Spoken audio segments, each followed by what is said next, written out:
They say a doctor holds life and death in his hands. But what happens when those same hands are forced to choose between saving a life and destroying it? Tonight, we return to Riverside in the bitter cold of January 1953, where the town's most respected physician would face an impossible choice. A choice that would test the very oath he swore to uphold and reveal that sometimes the greatest mysteries aren't about what happened, but about what should have happened. Join me as we uncover a tale of medical ethics, small-town secrets, and the terrible weight of doing what's right, even when right feels impossibly wrong. January 1953. The new year had arrived in Riverside with a vengeance, bringing with it the harshest winter in decades. Snow piled high against storefronts, and the thermometer hadn't climbed above freezing in 2 weeks. It was the kind of cold that made folks appreciate their neighbors, their warm homes, and most of all, their local doctor. Dr. Henry Morrison had been Riverside's primary physician for 18 years, ever since he'd returned from the Great War with shrapnel in his leg and a determination to heal rather than harm. At 45, he was a man of quiet competence, beloved by patients who trusted him with their lives and their secrets.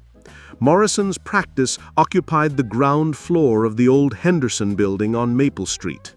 The waiting room was modest but comfortable, with worn leather chairs and magazines that were only slightly out of date. Patients didn't come to Dr. Morrison for luxury. They came for competence, kindness, and the rare gift of a doctor who still made house calls. Henry Morrison was everything a small-town doctor should be. Skilled enough to handle most medical emergencies, wise enough to know when to refer patients to specialists in Chicago, and discreet enough to keep the town's medical secrets locked away in his professional conscience. His reputation extended beyond medical skill. In a town where everyone knew everyone else's business, Dr. Morrison was the keeper of confidences, the man who knew which marriages were troubled, which families struggled with money, which citizens battled private demons, and he kept those secrets as sacred as his medical oath. What made Dr. Morrison particularly valued was his approach to medicine. In an era when many doctors maintained professional distance, Morrison believed in treating the whole person, not just the symptoms. He understood that in a small town, a doctor was part physician, part counselor, part confessor. But on this particular January night, with snow falling harder than anyone could remember, Dr. Morrison would face a situation that would test every principle he'd built his practice on. A situation where his medical expertise and his moral compass would point in opposite directions. January 15th, 1953, 11:30 p.m. The worst blizzard in Riverside's recorded history was reaching its peak. Wind howled through the streets like a living thing, and snow fell so thickly that visibility was reduced to mere yards. It was a night when sensible people stayed indoors, when even emergencies waited until morning. Dr. Morrison was preparing to leave his office after a long day when his telephone rang. The caller was frantic, barely coherent through the static of the storm-damaged lines. "Doctor, you have to come. There's been an accident. Someone's hurt bad, and we can't get them to the hospital." The address given was the old Brennan farmhouse, 5 miles outside town, on a road that was treacherous even in good weather. But Dr. Morrison had never refused a call, and he wasn't about to start now. He loaded his medical bag, started his Buick, and headed into the storm. The drive to the Brennan place normally took 15 minutes. That night it took nearly an hour. Morrison's car slid and struggled through drifts that seemed to grow deeper with each passing minute. Twice he had to stop and dig himself out, his hands numb despite his gloves. The Brennan farmhouse sat dark and foreboding against the storm. The family had moved to California 3 years earlier, leaving the property to slowly decay. It was an odd place for someone to be on a night like this, Morrison thought, as he fought his way through the snow to the front door. The door opened to reveal a man Morrison didn't recognize. Tall, nervous, wearing clothes that suggested he wasn't from Riverside. "Dr. Morrison, thank God you came. He's in the back room, and he's in bad shape." The house was cold and mostly empty, lit only by a few oil lamps. Morrison followed the stranger through rooms that smelled of dust and neglect, his medical instincts on high alert. Something about the situation felt wrong, but his oath as a physician compelled him forward. In the back bedroom, Morrison found his patient, a man in his 30s, unconscious and bleeding from what appeared to be a gunshot wound to the chest. The injury was serious, but not immediately fatal, the kind of wound that required surgery but could be stabilized with proper care. Dr. Morrison's medical training took over. He began his examination, checking vital signs, assessing the wound, preparing to do what he'd done countless times before, save a life. But as he worked, he became aware of a conversation happening behind him in low voices. "We can't take him to a hospital. Too many questions. The doc patches him up here, and we disappear before anyone knows we were here." The other voice was harder, more dangerous. "And if the doc doesn't cooperate? If he tries to turn us in?" Morrison's hands never stopped working, but his mind was racing. The men behind him were clearly criminals, and the wounded man was their associate. They'd brought him here not just for medical care, but to hide from the law. And they expected Morrison to help them do it. The glint of metal in the lamplight confirmed Morrison's worst fears. These men were armed, desperate, and had nothing to lose. They weren't requesting his medical services. They were demanding them, with the implicit threat of violence if he refused. Dr. Henry Morrison faced an impossible choice. His medical oath demanded that he treat the wounded man, regardless of circumstances. But doing so would make him an accessory to whatever crimes these men had committed. And refusing, well, refusing might cost him his life. Morrison made his choice. He would treat the patient first and worry about the consequences later. His hands worked with practiced efficiency, cleaning the wound, stopping the bleeding, administering pain medication from his medical bag. What Morrison didn't know was that his patient was Frank Kowalski, part of a 3-man team that had robbed the First National Bank of Millbrook, just 30 miles away. The robbery had gone wrong when a security guard recognized Kowalski from wanted posters. In the ensuing shootout, Kowalski had been wounded and a bank teller killed. Radio bulletins were already broadcasting descriptions of the getaway car and its occupants. Every law enforcement agency in 3 counties was searching for the Kowalski gang, and roadblocks were being set up at every major intersection. As Morrison worked, he caught fragments of conversation between the 2 healthy criminals. References to the job in Millbrook, complaints about that damn guard, and debates about whether to head for the state line or lay low until the heat dies down. The full horror of his situation became clear when one of the men mentioned the dead teller, a young woman with 2 children. killed simply for being in the wrong place at the wrong time. Morrison's hands trembled slightly as he continued his work, knowing that he was saving the life of a killer. The blizzard showed no signs of abating. Even if Morrison wanted to summon help, the telephone lines were down and the roads were impassable.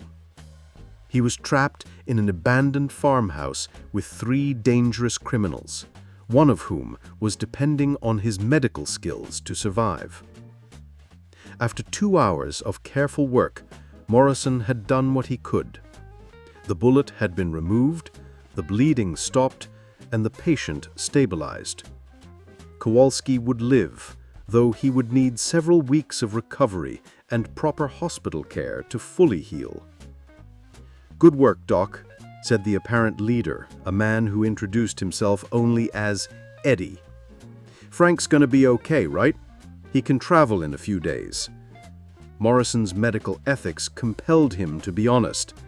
He needs hospital care. This is field surgery at best.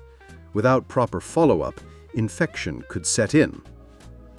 Eddie's demeanor shifted from grateful to threatening. "Doc, you seem to be missing the point. Frank ain't going to no hospital. He's going to recover right here with you taking care of him. And you're going to stay here and make sure he gets better." Morrison realized he was being held prisoner. These men had no intention of letting him leave, at least not until their wounded companion was well enough to travel. They couldn't risk him contacting the authorities, and they needed his medical expertise to keep Kowalski alive. They gave him a small room at the front of the house, with a narrow bed and a single oil lamp. The door was locked from the outside, and one of the men stood guard in the hallway. Morrison was a prisoner in his own professional obligation. Alone in his makeshift cell, Dr. Morrison faced the full weight of his moral dilemma. He had saved a man's life. That was his professional duty. But in doing so, he had enabled a killer to escape justice. How many more innocent people might die because Frank Kowalski was alive and free? Morrison thought about his other patients back in Riverside. Mrs. Patterson, who was due for her weekly heart medication check. Young Bobby Sullivan, who was recovering from pneumonia. The dozen other people who depended on him for their health and well-being. If he didn't return, who would care for them? As dawn broke over the snow-covered landscape, the blizzard finally began to subside. Roads would be cleared by afternoon, and travel would be possible again. For the criminals, it meant the possibility of escape. For Morrison, it meant a crucial decision was approaching. The second day brought new challenges. Kowalski was awake and in pain, demanding stronger medication. Morrison had to balance his patient's comfort with his limited supply of drugs, knowing that he might be held captive for days or even weeks. Frank Kowalski was everything Morrison had expected, a hardened criminal with no remorse for his actions. He spoke casually about the bank robbery, complained about the security guard who should have minded his own business, and showed no concern for the teller who had died in the crossfire. Morrison fought to maintain his professional demeanor, but each interaction with Kowalski tested his resolve. How could he compassionately care for a man who felt no compassion for his victims? How could he preserve life that was dedicated to destroying other lives? Eddie made it clear that Morrison's release depended on Kowalski's recovery. "Doc, once Frank can travel, we'll be out of your hair. But until then, you're going to stay here and keep him healthy. And if you try anything stupid, if you make any trouble..." The threat was left unspoken, but clearly understood. Morrison tried reasoning with them. The police will find you eventually. Surrendering now, getting Frank proper medical care, it might be looked on more favorably by the courts. Eddie's laugh was bitter. Doc, we're already looking at life sentences. Frank killed that teller. What's a few more years? As the hours passed, Morrison began to realize the true hopelessness of his situation. These men couldn't afford to let him live. He was a witness to their location, their identities, their plans. Once Kowalski was well enough to travel, they would kill him and dispose of his body. That night, alone in his locked room, Morrison made a decision that went against every instinct he possessed as a physician. He would find a way to ensure that Frank Kowalski did not recover. Not to save his own life, but to prevent the deaths of future victims. Morrison had access to his medical bag, and with it, the means to end a life as well as save one. A deliberate overdose of morphine, administered while treating Kowalski's pain, would be impossible to detect without an autopsy. The other criminals would never know it wasn't a complication from the surgery. But could he do it? Could a man who had sworn to first do no harm deliberately murder a patient, even a patient who was a killer himself? Morrison spent the night wrestling with his conscience. Every medical principle he'd learned, every ethical standard he'd upheld, screamed against what he was contemplating. But his logical mind presented the cold mathematics of morality. One life ended to save many others. He thought about the families these men would rob, the innocent people they would kill in future crimes. He thought about the bank teller who had died simply for doing her job, and about her children who would grow up without a mother because Frank Kowalski had pulled a trigger. As the third day dawned, Morrison made his choice. He would not be a killer, even to prevent killing. He would find another way to stop these men or die trying. His oath as a physician was more important than his instinct for survival. The third morning brought a complication that Morrison hadn't anticipated. Kowalski was running a fever, and the wound showed signs of infection. Despite Morrison's careful surgery, the makeshift conditions and lack of proper sterile equipment had led to complications. Morrison's medical training took over. Infection was serious, potentially life-threatening. Without proper antibiotics and hospital care, Kowalski could die within days. It was the solution Morrison had been afraid to choose, nature making the decision for him. Eddie was frantic. "Doc, you fix him. I don't care what it takes. You make him better." Morrison explained the situation honestly. He needs antibiotics I don't have, equipment I don't have. He needs a hospital, or he's going to die. The criminals faced their own impossible choice. Take Kowalski to a hospital and risk capture, or watch him die slowly from infection. Their loyalty to their wounded partner warred with their instinct for self-preservation. Morrison saw an opportunity. "There's a way," he said quietly. "I can get what Frank needs, but I have to go back to town. My office has the supplies, the antibiotics. Let me go, and I'll bring back what I need to save his life." Eddie was suspicious but desperate. "And why would you come back, Doc? Why wouldn't you just call the cops?" Morrison's answer was simple. "Because I'm a doctor. I don't let patients die, not even patients like Frank." They agreed to let Morrison return to town, but with conditions. He would have 2 hours to gather supplies and return. If he wasn't back by noon, they would disappear, leaving him to explain to the authorities how he'd lost 3 dangerous criminals. The drive back to Riverside was surreal. After 3 days of captivity, Morrison felt like he was returning from another world. The town looked peaceful, normal, unaware of the drama that had been unfolding just miles away. But Morrison hadn't come back just for medical supplies. In his office, he made a phone call that would change everything. Sheriff Ben Carter answered on the second ring. "Ben, I need your help. I'm about to do something that goes against every principle I believe in, but it's the only way to save lives." Morrison quickly explained the situation, the location, the dangers involved. Carter understood immediately. "Doc, you're not going back there alone.